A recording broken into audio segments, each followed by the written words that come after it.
les rebondissements s'enchaînent dans l'accident qui a impliqué Pierre Palmade.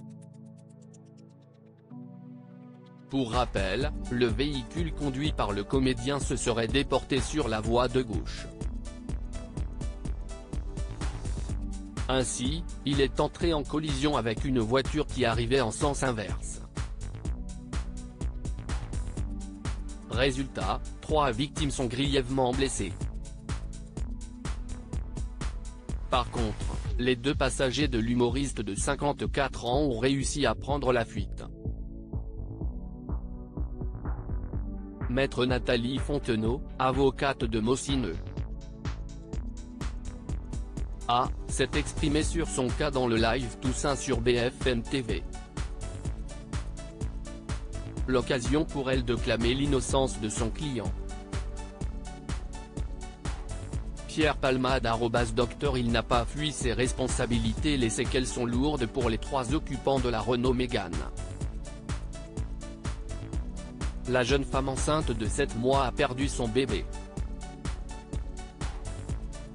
Le petit garçon a, quant à lui, la mâchoire fracturée et le visage défiguré.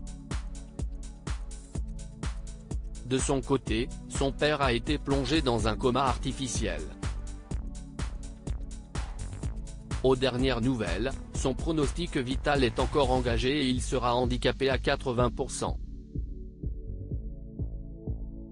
Tout laisse à penser que les 2 passagers de Pierre Palmade s'en sont sortis avec quelques égratignures, et ce, malgré la violence de l'impact.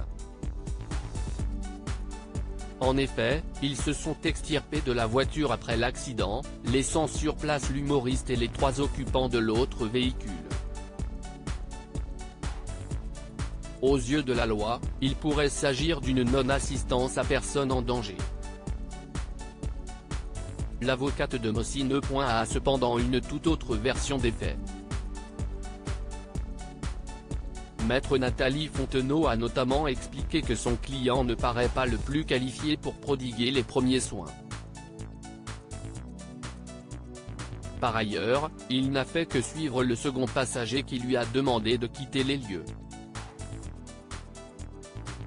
Les 2 hommes sont retournés à la maison de Pierre Palmade. Chose surprenante, les 2 passagers du comédien, sous l'emprise de la cocaïne et des médicaments au moment des faits, sont retournés chez lui à Célie-en-Bière.